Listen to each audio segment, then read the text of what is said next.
What's good, YouTube? It's your boy Machiavelli, and I'm back with another reaction video, man. With nobody else new. Sadhguru, man. Is it okay to masturbate? I feel like I've done so many Sadhguru reaction videos, and I feel like I even reacted to something like this, or it might have been similar to this. I don't know. But I could have sworn I reacted to something like this already. Which is crazy to me because I always pride myself on being a YouTuber that doesn't want to react to the same thing twice. But I've reacted to so many, I don't know, it feels like I'm going in a circular motion with the same content sometimes. But is it okay to masturbate? So I need all my guys, females too, uh, yeah, I'm pretty sure all of us, especially guys, men are for sure about to sit up here and say, oh no, I don't do that.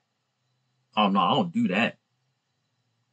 Nah, you do it. You've done it one time or another, rather if you was a teenager or if, when you were grown and got married or got a girlfriend or both. You know. But what I'm saying is, don't sit there and act like you don't do it.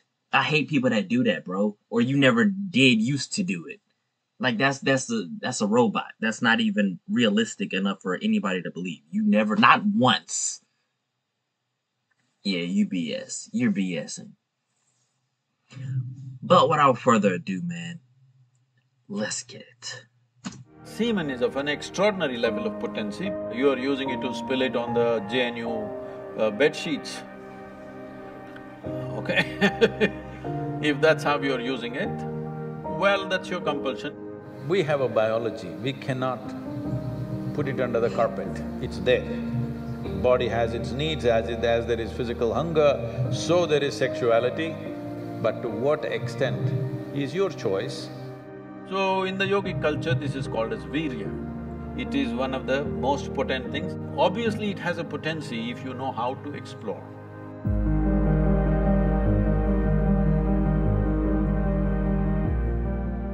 Namaskaram, Sadhguru. I want to know that when a student steps into college, all of a sudden he or she gets access to a huge amount of pornographic material which so far was off limits for him or her. And in the process, he or she enjoys that, and as we said, he or she experiences heaven on earth. But, and we even have nicknames for those people who overdo it. They masturbate. We overdo it sometimes. So how do we know how much of that is good or bad? And so can we have the truth about masturbation? Oh, looks like a popular question, eh?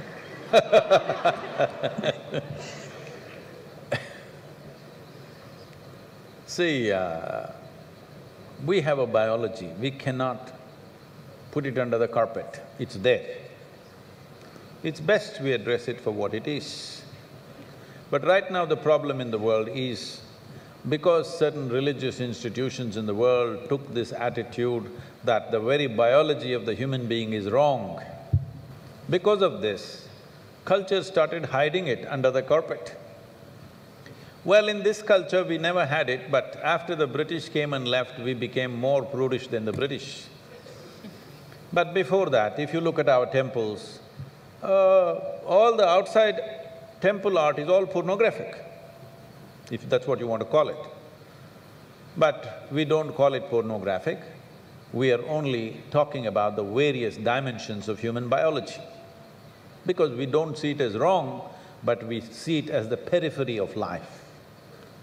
If you stay there only, you will stay on the physical dimension forever, you will not explore anything else. So in the temple, always it's the periphery. You are supposed to look at that and understand it's the periphery of life and try to make an attempt to go deeper, but at the same time not to be in denial of it. Not to glorify it or not to be in denial of it is the most important thing. But in your college, watching these things on the whatever, your internet or whatever, people tell me that Somebody told me, I don't know if these percentages are correct. When I was asking, what is the content? I was trying to understand the internet and its content. What is the real content on the internet? They're telling me, you should know, they're telling me 70% of the content on the internet is pornography. Is it so? Is it so? You must be the expert.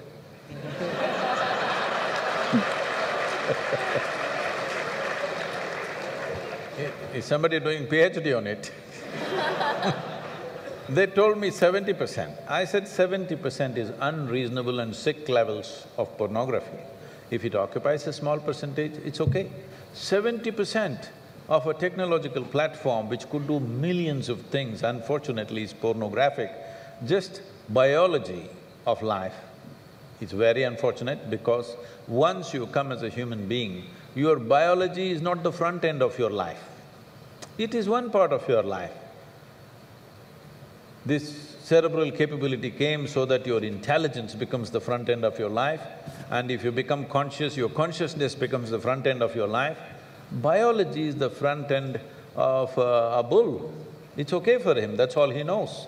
But biology should not be the front end of a human life. It is part of our life. We are not denying it. Helen Hansel was able to win any competition she took part in. She was known as the contest queen. So, at a certain stage in your life, it's like this. A 95-year-old man went for a medical checkup with his doctor. The doctor did a thorough checkup and said, "Hey, old boy, you're doing great for 95, no problem with you." Then the old man asked, "Doctor, but what about my sex life?" Then the doctor looked at him and asked, "Thinking about it or talking about it?"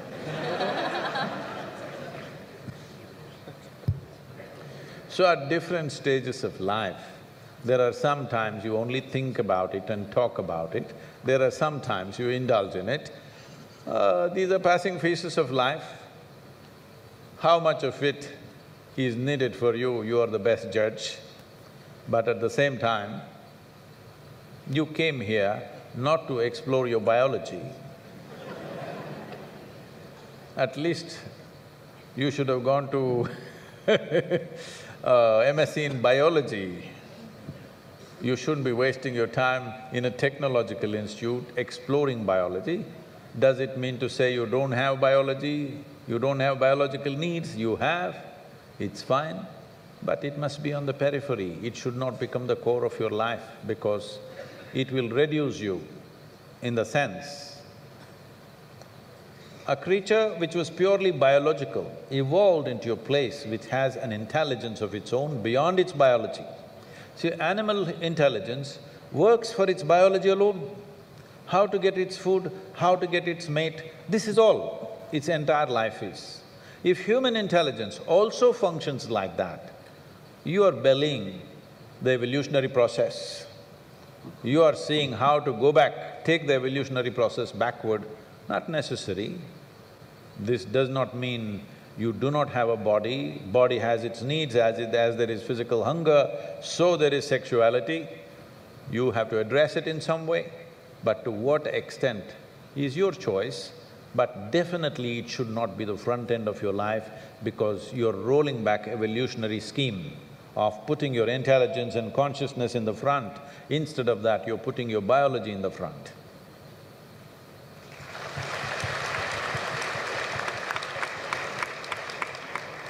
How important is a man's semen for physical, mental and spiritual well-being? Can wasting our semen damage us spiritually? Well, you know, semen is the basis of your physical existence, whether you're a man or a woman. You have come into existence because that is 50% of the ingredient. Yes? Well, we have skin, we have epithelial cells, we have hair, we have many other aspects of body, you know, heart, liver, kidney, so many things. 50% of the reason why we're all here on this earth, bro. So when you guys think about, like, your parents having sex or you having, like, parents had to have sex in exchange that, you know, bodily fluid in order to bring you here, in order for you to be born, you know. That's why I don't understand why some people be like, oh, yeah, such and such were having sex. Well, how do you think you got here? That kills me, bro. Like, yeah, they were having sex. If you don't think you got it, if you think that you didn't get here by your parents having sex, or you don't think you're ever gonna have sex and have a child and do that exact same thing your parents did, you are lost, my friend. All these cells are of a certain potency in their own way. But semen is of an extraordinary level of potency, it can create a whole new life.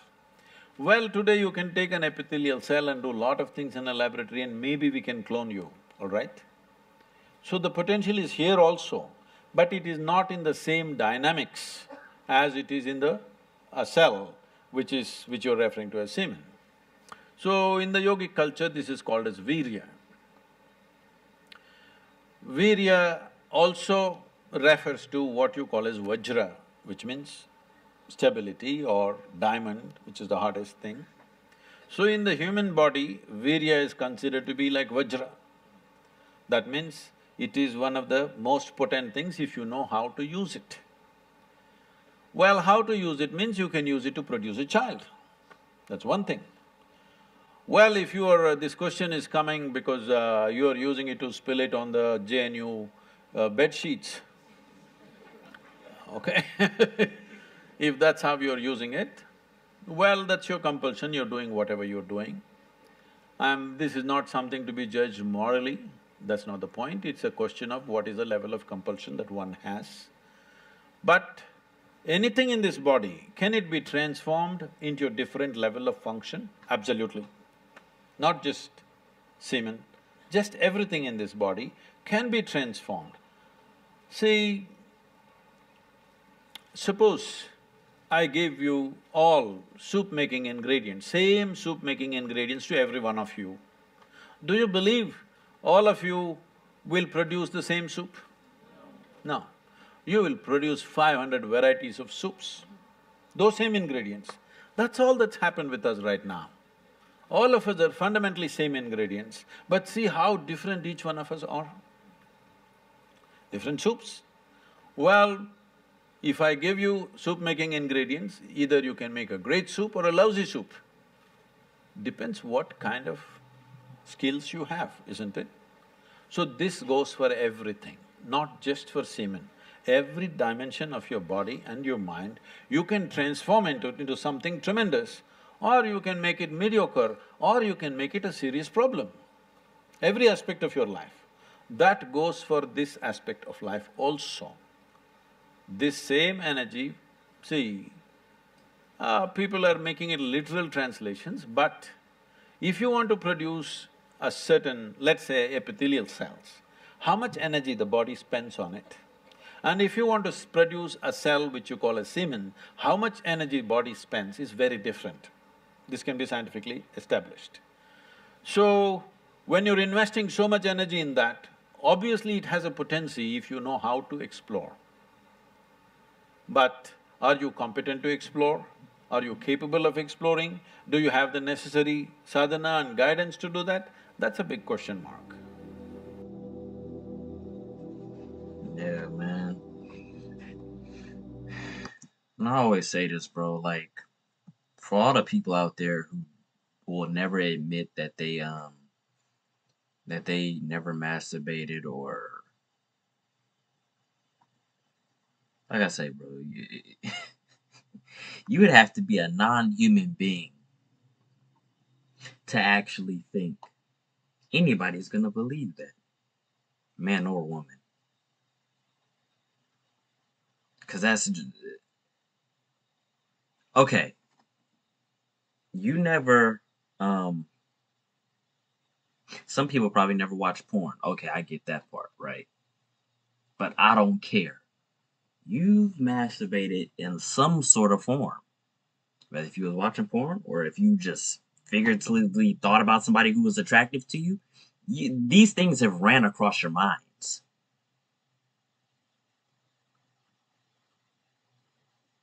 Absolutely nothing wrong. Just don't, you know, how do I say this? Just don't, what's the word? I can't think of it, bro. Yeah, I can't think of it. But what I will say is this: like, just don't be that person that's, you know, a little too open about the fact that you masturbate. But if somebody asks you, you know, yeah, we all do. Now, once again, we all don't watch porn, but or it was either, like I say, from the very beginning, either you do it currently or you used to do it. Either way it goes, we've all done it at some point in time of our lives. So don't be that sort of individual that, oh, no, I never did it. I never did it. Stop. If you guys like this video, man, give it a fat thumbs up. Like, comment, share. Machiavelli Gang, we up out of here, man. I love you guys, man. You guys have a blessed one and a safe one. I'm catch you guys on the next one. Peace.